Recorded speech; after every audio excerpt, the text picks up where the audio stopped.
Chose comme ça.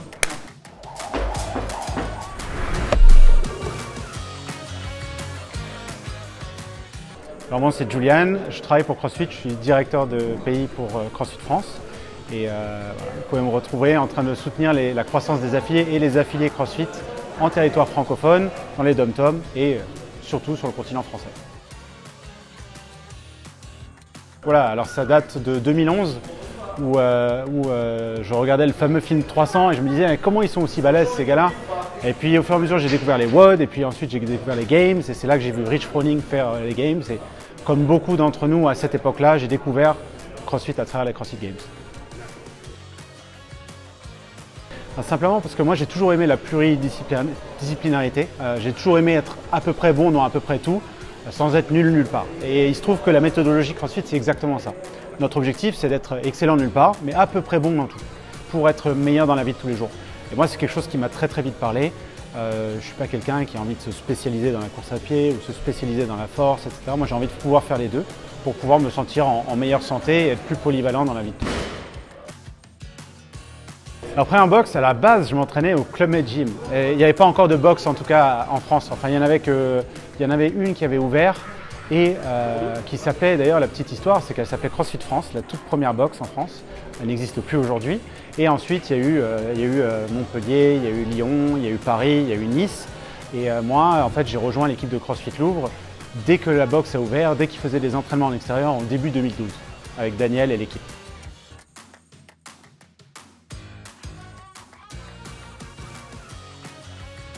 Cette photo, c'était en juin 2012 et en fait, c'est l'ancêtre du French. Il se trouve qu'à cette époque, il y avait un événement qui s'appelait le Reebok CrossFit Fitness Championship. C'est un long nom, mais il se trouve que c'était voilà, une tournée de petits événements dans toutes les plus grandes villes européennes.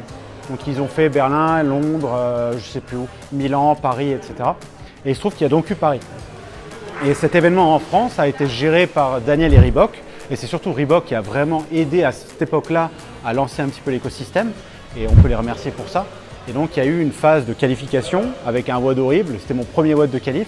À l'époque, on avait fait faire au Salon du Fitness en 2012, au Palais des Expos. Et ensuite, il y a eu une demi-finale. C'était au stade Géo-André à Paris. Ça aussi, une belle époque mémorable. Et la finale, je peux dire que c'était très beau, hein, les mouvements à cette époque. Et ensuite, en finale, à la Villette. Et c'est cette photo que tu montres où on avait un rig en rond. Et voilà, on était une petite, je crois, on était une petite trentaine. À l'époque, il y avait les pontes du CrossFit qu'il y aura ce week-end chez Ulrich. Tu te souviens qui avait gagné d'ailleurs? Alors, il y avait Johan Gigor, il y avait Mathieu Montez. Ouais, je me souviens très bien, j'avais fini 10e moi. Et donc, cet événement, je suis arrivé en finale, 10e de la finale, le dernier de la finale, bien sûr. Première fois que je faisais un squat snatch de ma vie, bah, c'était glorieux. Et les top 5-6, c'était vraiment des bons athlètes français. Vous aviez Christophe Bénard, vous aviez vraiment les gars qui ont défini un peu le début du CrossFit en France. Il y avait Marvin aussi. Il y avait Marvin qui était dans le coin aussi, qui depuis avait arrêté la compète après.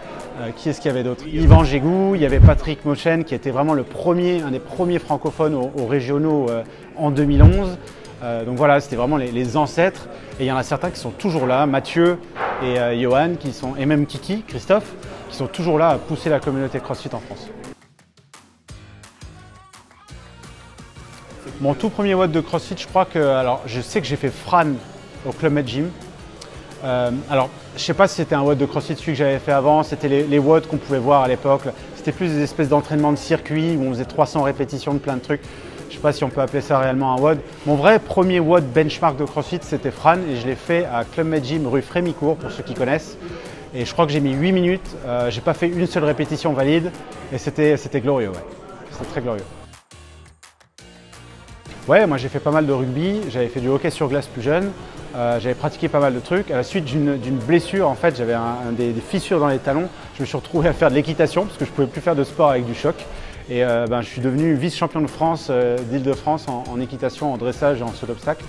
Et voilà pour la petite histoire, et en sport universitaire. Et voilà. Et puis après, je suis revenu dans le CrossFit parce que ça allait bien.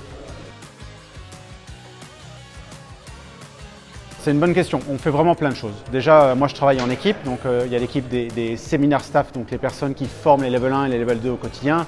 Vous les connaissez peut-être, Ellie, Mims, Anne, Raph, Vanina. Voilà, c'est des gens que les honneurs de boxe et les participants du level 1 et du level 2 voient tous les week-ends.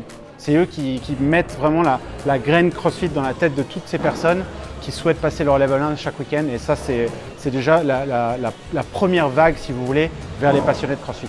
Ensuite, il y a donc Myriam, Mims et Pierre qui travaillent avec moi au quotidien pour soutenir les affiliés à travers plein de choses. Donc notre rôle, il est assez large, si tu veux. Ça va de la communication sur la marque, au lien avec le gouvernement et les syndicats. Ça va à la défense de la marque, parce qu'il y a beaucoup de ça également, pour protéger le nom CrossFit et faire en sorte que chaque année, les gens et les marques et les institutions comprennent qu'on est une entreprise privée et qu'on est un consortium de 760 entreprises privées qui sont gérées par des entrepreneurs indépendants. Et ensuite, il y a toute la partie administrative de CrossFit. Donc, aider pour l'affiliation, aider pour le paiement, aider pour les level 1, les level 2, veiller à ce que les level 1 et level 2 soient bien fournis, entre guillemets, qu'il y ait assez de monde sur les formations, qu'on les fait au bon endroit. Et en fait, globalement, soutenir la croissance de CrossFit en France à travers une multitude de petites tâches. C'est un poste à plein temps. C'est un poste à plein temps sur 7 jours sur 7 et 365 jours par an. Et là, aujourd'hui, on se retrouve à la réunion des affiliés avec 200 box qui participent et c'est plutôt cool. Ouais, donc vous avez Daniel qui est directeur international, donc qui est en charge de la croissance internationale de la marque à travers tous les pays en dehors des États-Unis. Vous avez Oli Mansbridge, qui est aussi directeur de la compétition qui s'appelle le Strength and Depth en Angleterre, qui est directeur Europe. Et donc, nous, si tu veux, moi j'ai commencé en 2017 avec Daniel, qui était le premier directeur de pays à l'époque, dans une entreprise qui est encore très jeune. Il faut comprendre que CrossFit, malgré, on a l'impression que c'est là depuis longtemps, on est là depuis longtemps, mais on n'est pas là depuis longtemps. C'est une entreprise qui est toute jeune, en train de se structurer, qui a fait face à une énorme croissance et qui aujourd'hui se structure à travers le monde et s'internationalise au fur et à mesure. Il faut comprendre que c'est la première année réellement où on a plus d'affiliés en dehors des États-Unis qu'aux États-Unis.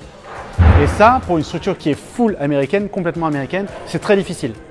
Donc il faut réussir à mettre des systèmes en place pour que ce qui se passe aux États-Unis se passe également dans les autres pays du monde et vice-versa. Parce qu'aujourd'hui, les structures qu'on a mis en place dans les pays locaux, donc quand je dis locaux, c'est en Europe, donc la France, l'Italie, l'Espagne, l'Allemagne, etc.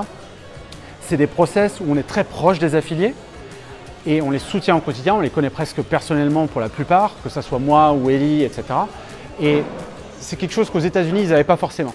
Donc aujourd'hui, il se trouve que le rôle s'inverse et l'Europe, et ce qu'on a fait ici, est en train d'influencer la direction des États-Unis.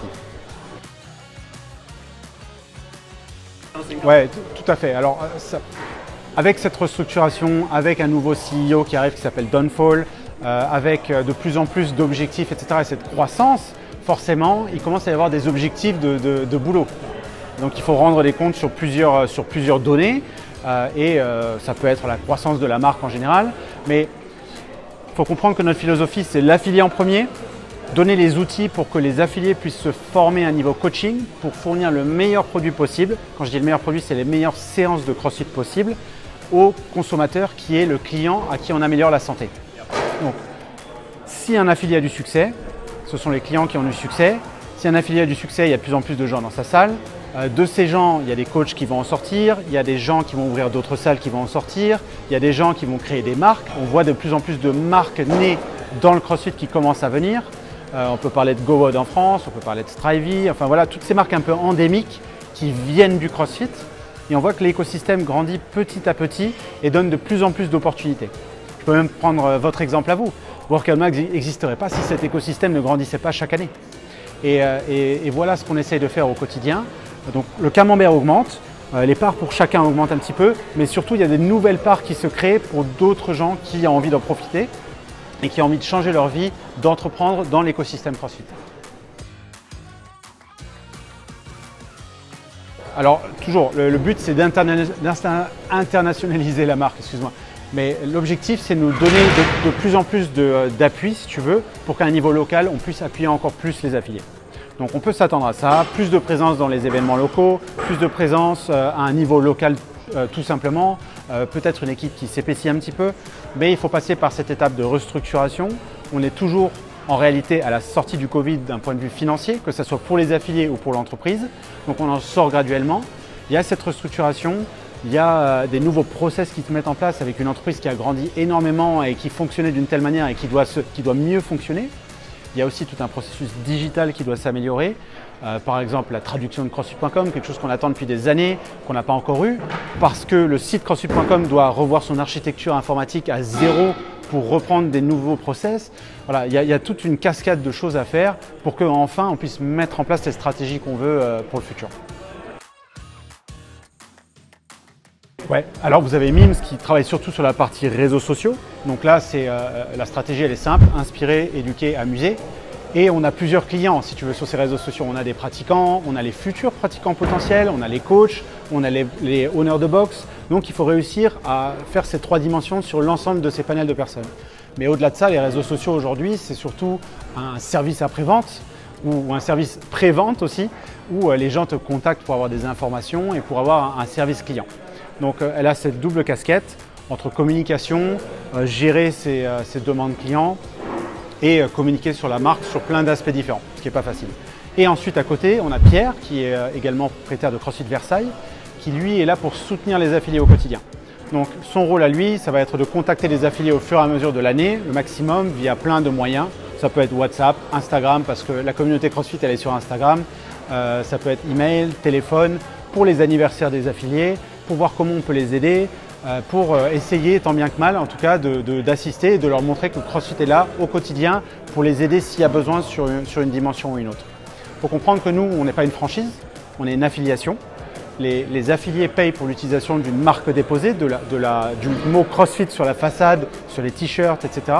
pour utiliser la méthodologie d'une manière libre de droit, si tu veux. Et on est dans une libre économie. C'est une méthodologie open source où les affiliés peuvent créer leur box comme ils veulent. Ils peuvent l'opérer comme ils veulent. Et c'est ça qui fait la beauté de CrossFit. C'est que quand vous allez dans une affiliée, la méthodologie est la même, le concept est le même, la passion est la même, mais l'ambiance est différente. Et c'est ça qui fait qu'aujourd'hui, on aime collectionner les t-shirts, on aime aller dans une ville et se dire tiens, j'irai bien dans cette box-là parce que j'y suis jamais allé. Et c'est ça qui fait la beauté de la chose. Donc nous, on est là pour aider, sans tenir la main et obliger. Et c'est là tout le challenge entre à quel point on aide et à quel point on laisse. J'étais depuis 2013 jusqu'à l'année dernière le directeur du French avec Daniel qui était le fondateur. Et encore une fois, c'est le French, on peut être directeur de ce qu'on veut. Si on n'a pas d'équipe, on n'est rien du tout. Donc, dans l'équipe, tu veux dire? Alors, avec l'ensemble des volontaires, etc., on est environ 350. Sur l'équipe serrée, on est une quinzaine. Et ensuite, avec le staff de toutes les salles qui viennent ensemble, on est une cinquantaine d'équipes staff, si tu veux.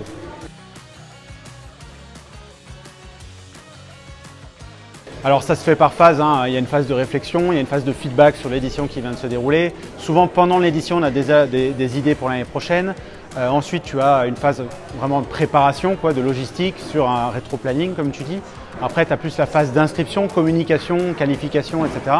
Tu as les qualifs qui se déroulent et ensuite les finalistes. Et ensuite, pendant toute cette phase-là, on est déjà en train de préparer la phase finale et surtout la partie logistique. Et voilà. C'est une phase qui dure sur 12 mois en réalité, donc c'est non-stop. Et moi aujourd'hui j'ai pris un peu le retrait sur ça. Maintenant il y a des personnes qui m'aident là-dessus et qui vraiment, je passe le bébé à ces gens-là. Une personne qui s'appelle Jordan et Ben qui travaillent au quotidien là-dessus avec mon appui, l'appui des autres de l'équipe, etc. Ouais, alors quand j'étais à Paris, un petit peu moins. J'avoue que pendant 10 ans à CrossFit Louvre, on était vraiment focalisé sur l'activité. Maintenant, moi, j'ai fait le choix de me retirer un petit peu. Et c'est vrai que j'ai plus de temps pour m'entraîner. J'essaie de m'entraîner une fois par jour. Je ne suis pas un athlète de haut niveau. J'essaie d'être un athlète modérément assidu.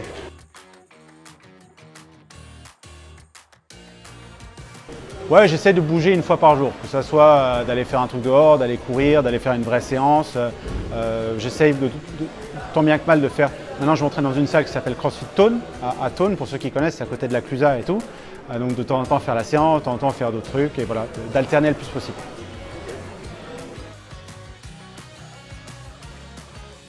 Ouais. Alors en 2017, c'est Daniel qui a vraiment lancé ce mouvement, si tu veux. Après qu'il ait été le premier directeur de pays, si tu veux, il a mis en place cette réunion, l'envie de mettre en place la réunion des affiliés. Et CrossFit nous a tout de suite soutenus dans cette démarche, donc on l'a fait et ça a eu énormément de succès. Et en fait, on s'est vite rendu compte que les affiliés, ce qu'elles ont besoin, c'est de sortir de leurs affiliés. Donc quand on est owner de boxe ou coach de boxe, on est la tête dans le guidon, focalisé sur nos clients, focalisé sur notre entreprise, ce qui est tout à fait normal. mais souvent on oublie de sortir la tête et de voir ce qui se fait dans les autres affiliés et de s'inspirer d'autres choses, ou simplement d'ouvrir les yeux. Donc cette réunion des affiliés, elle a cet objectif. Elle a l'objectif de réunir les affiliés pour qu'on puisse se sentir moins seul au quotidien, de réaliser qu'il y a une équipe qui est là pour les soutenir, de réaliser qu'il y a plein de thèmes sur lesquels ils peuvent travailler, mais simplement ils n'y pensaient plus au quotidien à cause de leur activité, et simplement d'échanger sur les bons process. Aujourd'hui, cette réunion, elle grossit. Maintenant, on a des partenaires de l'écosystème, ces marques endémiques qui viennent soutenir l'événement. Vous êtes là pour le couvrir, par exemple. Des partenaires comme GoWod, ils sont là pour soutenir depuis 2-3 ans les événements comme ça. Et ça nous permet d'organiser un petit week-end dans l'année assez fun, où on se réunit, on fout le bordel, on s'entraîne, on discute un peu sérieusement, mais surtout on fout le bordel. Et puis on repart un peu dynamisé dans nos salles. Alors, c'est une grande question, mais ma vision personnelle, c'est qu'on a une méthodologie qui est unique. Ce qui se passe dans les affiliés, c'est unique. Si vous avez besoin d'une piqûre de rappel, je vous conseille d'aller faire un petit tour dans un globo, comme on appelle ça, une salle de sport classique, d'aller tenter de vous y entraîner et de vous ennuyer au bout d'environ 30 secondes et de vite comprendre que peut-être qu'à l'affilié d'à côté, c'est beaucoup plus fun, simplement parce qu'il y a des gens à qui on peut rigoler un bon coup, mais aussi on peut s'entraîner dans des conditions assez sympas et sans stress, sans pression. En fait, c'est du succès, mais de manière sécurisée. Et ça, on le trouvera nulle part ailleurs, en tout cas dans la préparation physique, que dans une affiliée CrossFit officielle.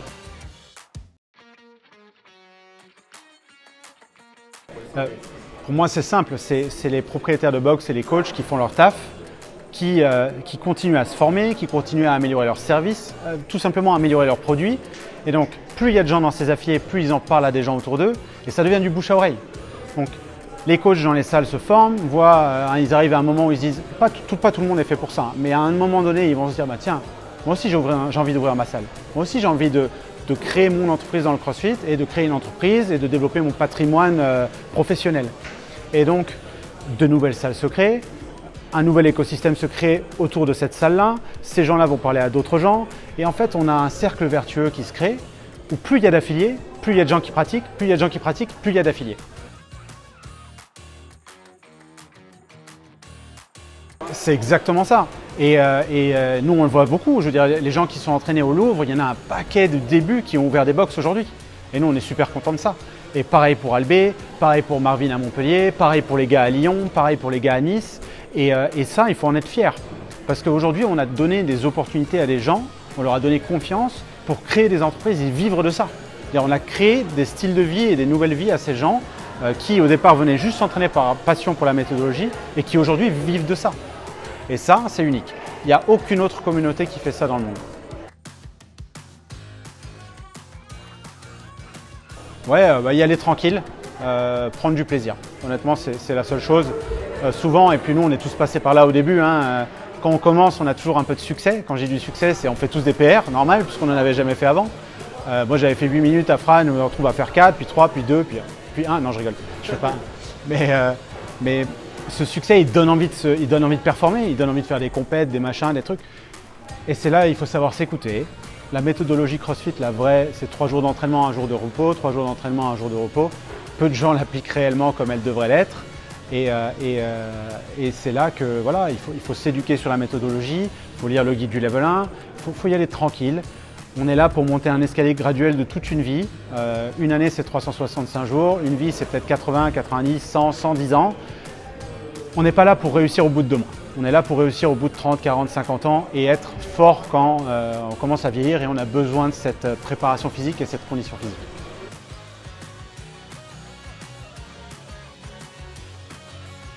C'est sûrement au départ quand en 2012-2013 on est allé aux Games pour la première fois avec Daniel et David qui est pas loin de moi. Simplement parce que voilà, c'était un peu l'épopée à l'époque. On était 4 salles en France, nous on s'est retrouvés aux Games en 2013, on était des touristes français, il devait y avoir 10 Français dans le truc. Et ça c'était un bon souvenir. Après plus récemment, ça reste le French, il y a des bons souvenirs là-bas. Et surtout les réunions des affiliés, c'est des bons souvenirs également.